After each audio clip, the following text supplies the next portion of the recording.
But now let's make these notes now on setting goals. The promise of the future is an awesome force. We look back for experience, but we have to look forward now for inspiration.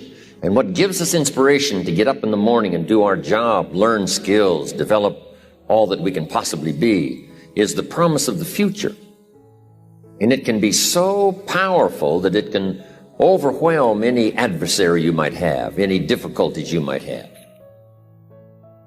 Here's a key phrase: reasons make the difference in how your life works out. Reasons make the difference in your appetite and zest for taking on the challenge, doing the job, becoming successful.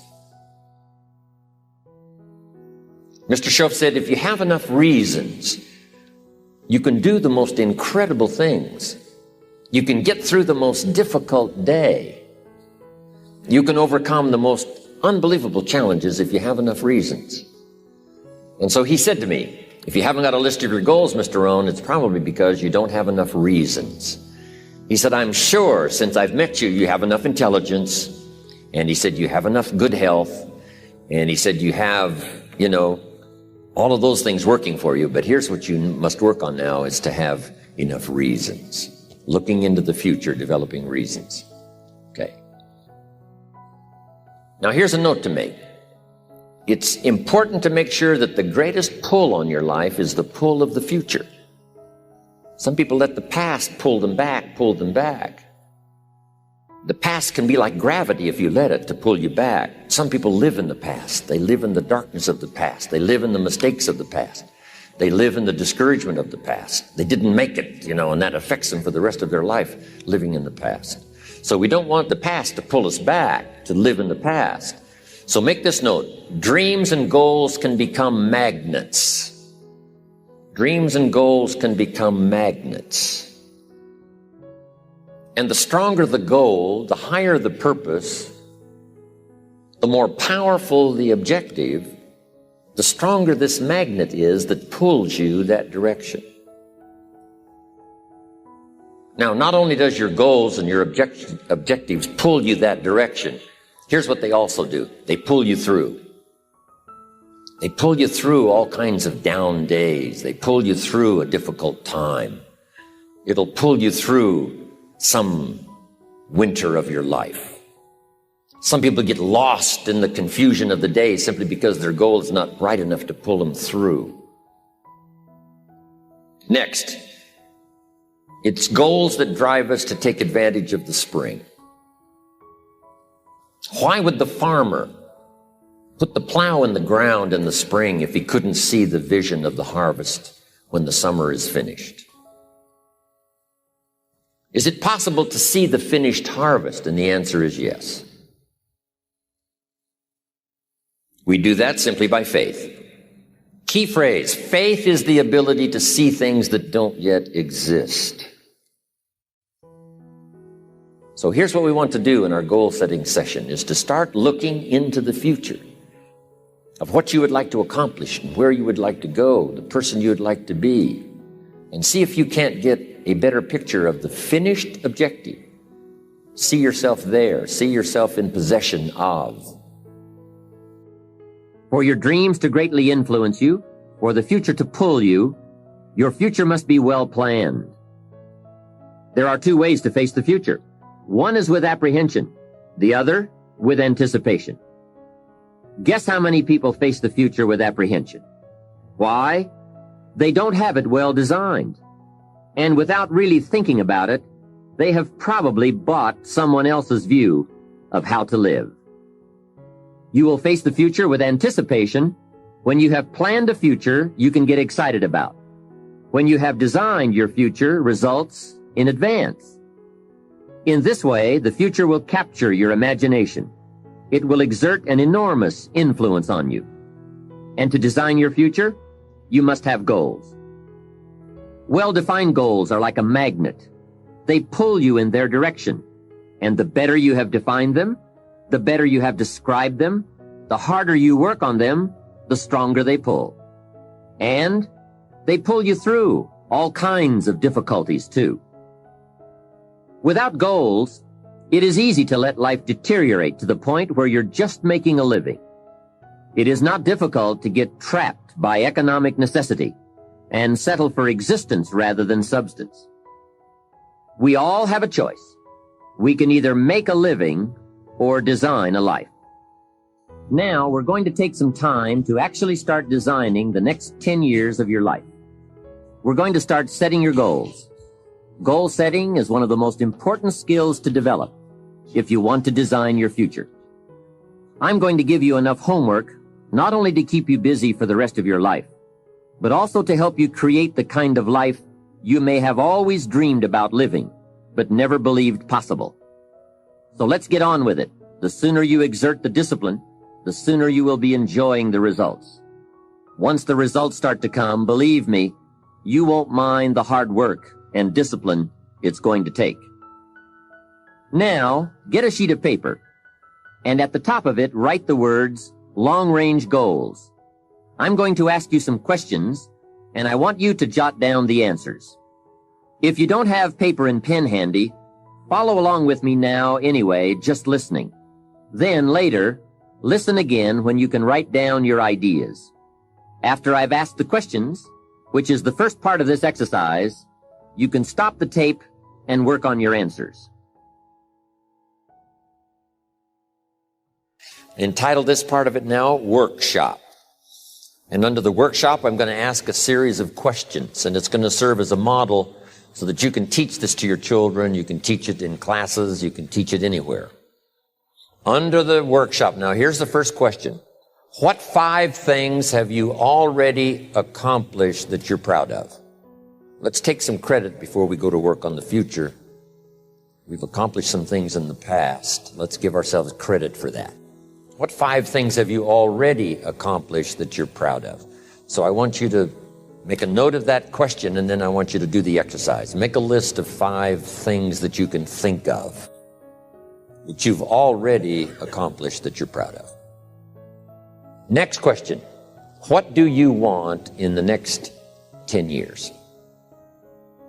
I want you to make a list of at least 50 items.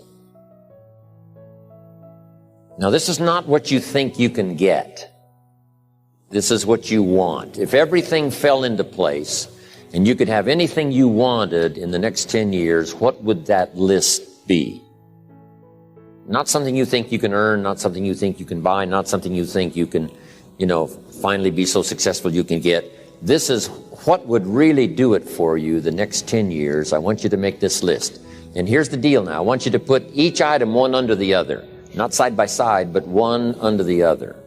Just let your dreams, run free here. Not what you think you can get, but what you want. If everything fell into place, you could have whatever you wanted the next 10 years, what would that be? Little things, major things, insignificant things, doesn't matter. Just make the list. To help you get started with your list, consider these questions. What do I want to do?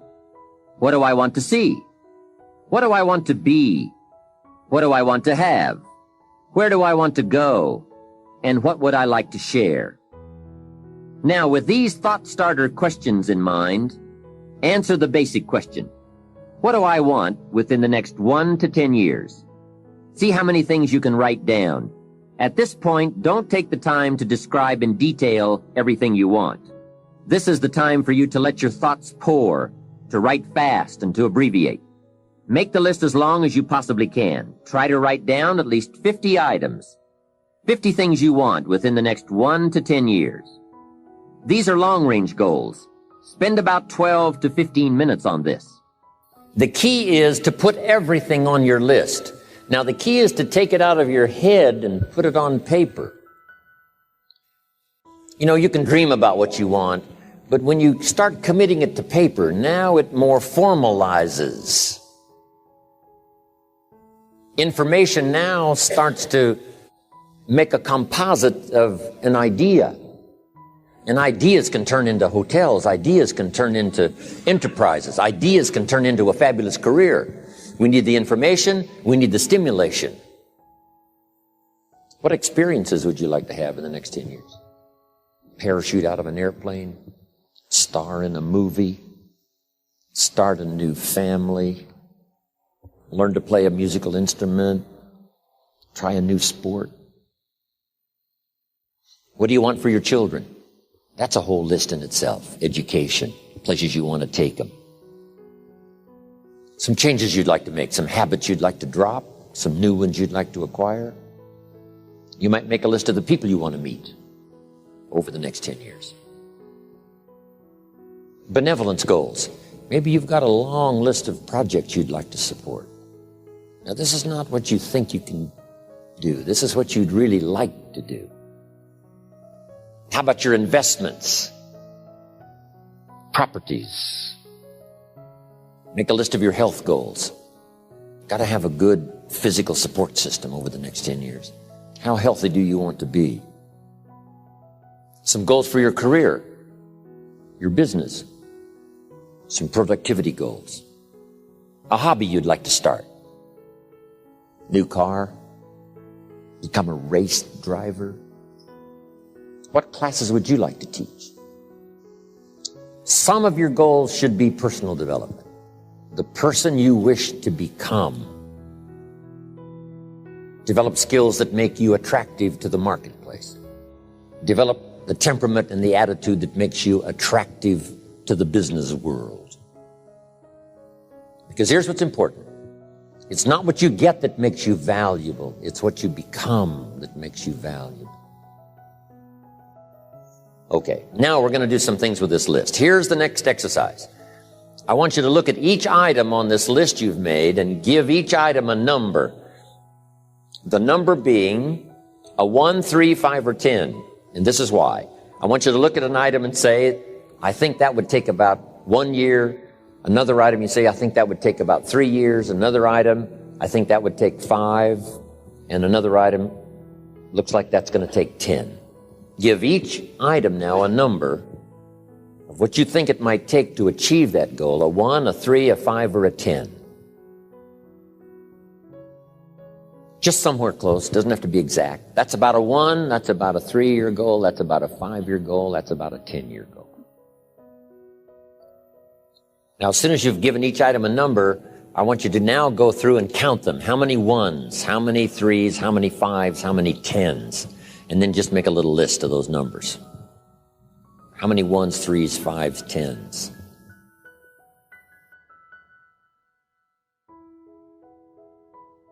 When you're finished entering your time frames, there should be a fairly balanced distribution of all your goals. If there are many 1- and 3-year objectives, but only a few in the 10-year category, maybe you need to think more about what you really want your life to add up to. What kind of life you really want to build over the long run. But if there's a preponderance of 10-year goals, and relatively few of the shorter-term variety, this may be an indication that you're putting things off, that you're focused too much on where you'll be at the end of the day and not enough on what you can accomplish right now. Keep working on your list, adding and subtracting goals with various time frames until you've created a more or less even distribution. Now comes the really challenging and interesting part. So far, you've just been adding things to the list, but now it's time to start making some selections. Now you're going to start asking yourself, what's really important compared to what might just be sort of fun? Choose 4 goals from each of the 4 time frames, 1 year, 3 year, 5 year, and 10 year. Now you have 16 separate goals. So far, you've only referred to them in shorthand fashion. But now you're going to start seeing them very, very clearly in your mind's eye. You're going to see each goal just as if it were being realized this very minute. And you're going to write down a detailed description of exactly what you see. Do you intend to open a handmade furniture store in 3 years? What will the store look like from the street out front? Will there be gold leaf lettering on the windows? Or will there be a sign hanging over the door instead? How many square feet will the store contain? Will there be a showroom area for the furniture in front and a workspace in back? Or will the furniture be built at a different location? Do you intend to have any employees, or will you run the business entirely by yourself? Think of all the questions that need to be answered in order to see your goal with absolute clarity. And then write the information down in a notebook or on a piece of paper. That will become one of your most important personal possessions. But that's not all. Any goal is a powerful motivator only if there's a powerful reason behind it. Write down your reasons for wanting each goal in the same degree of detail that you use to write your descriptions. If you can't find a clear and convincing reason for each of your 16 goals, do some serious reevaluating. You may have more whims or pipe dreams than real goals, and now is the time to make that discovery. Keep working on your list until you have 16 clearly envisioned, strongly motivating, long-term goals. When the why gets big, powerful, strong, how seems to be so much easier.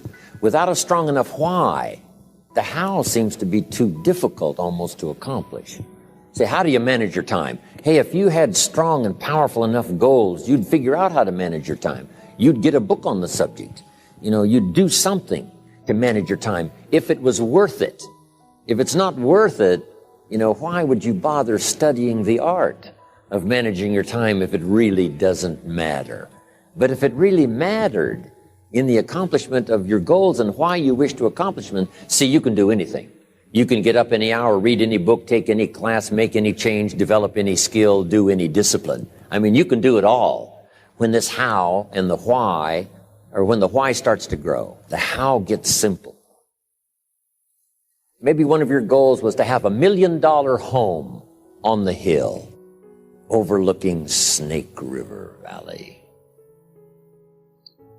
That'd be a good goal. $1 million home. Here's the next question. What for? What for? A house is a house is a house with bricks and wood and walls and roof. The key, yes, $1 million home, that'd be wonderful, but what for? So now jot this down. Purpose is stronger than object. The object would be the house, and that'll pull. That's a worthy goal to go for, the object of the house. But here's a stronger goal, the purpose for the $1 million home. So if you got that line, it's one of my best for the whole day. Purpose is stronger than object. It's okay to have plenty of objects to go for on your goal list. But always keep asking yourself the question, and sometimes it's good to just write it out. Here's why I want this money. Here's why I want this place. Here's why. And you start developing those reasons. And I'm telling you now, this starts to become incredibly powerful. Okay. Now, here's the next exercise. I want you to look now at the whole list that you've written and the exercises we've done. Now I want you to answer this question. What kind of person must I become to achieve all I want? Now we've got two things working. What you become helps you to achieve, and what you achieve helps you to become. And the more you become, the more you can achieve, and the more you achieve, the more you can become. Who knows which affects the other the most? Your concept of the person you think you must become to achieve what you want. This is time for a little truth here. Maybe you need to become much wiser than you are at the moment. You need to become stronger. You need to have better health. Maybe you need a little coaching to really become the person I want to become. I'm going to have some coaching. Physical coaching, spiritual coaching, developing skills coaching. To be the influence you want to be, you got to build an incredible reputation. What kind of person must I be to attract all that I want in my life and the people that I want and the opportunities that I want? You may find that some of your goals you thought at first glance were important are not important after all. Do some reflecting, refining, and revising. The point is, right now, try to have approximately 4 1-year, 3-year, 5-year, and 10-year goals that you truly believe in, that inspire you, that you've sold yourself on. When these goals and the reasons you want to obtain them are each clearly described in a brief paragraph, transfer this information to a journal or some type of notebook that you can carry with you easily and refer to often. It's essential to set aside some time every week to review all of your goals, to rearrange them, redo them, restructure them, to add goals, or to tear up the whole list and start over. Goal setting is not something you do just once. It's a continual process. Also, you must constantly check your progress toward your goals. You don't want to fall too far behind on, or worse, lose sight of, your important goals. Now, just as important as your long-range goals are your short-range goals. Your goals for tomorrow, next week, next month, 6 months from now. These are goals you can accomplish within the next year, the immediate future. We call these goals confidence builders. When you work hard, burn the midnight oil, and accomplish these little things, it builds your confidence to go for your long-range goals. Write down in your notebook or journal all the little things you would like to have or accomplish in the next year. How you set up this list is up to you. You might want to break it down by week or by month. Set it up in whatever way works well for you. Part of the fun of having a list is being able to check off something as obtained or completed. Every week, try to check off at least one thing on your list of short-term goals. And when you are able to check off something major, something on your list of long-range goals, celebrate. Make winning joyful. Congratulate yourself. It is very important to celebrate progress. We grow from two experiences. One is the joy of winning, and the other is the pain of losing. Here's what that also means. Make losing painful. Put it on yourself. If you set something up, fooled around, didn't pull it off, put it on yourself. And get around people who will help in this area. Hey, don't join an easy crowd. Go where the expectations are high, where the pressure to perform is high.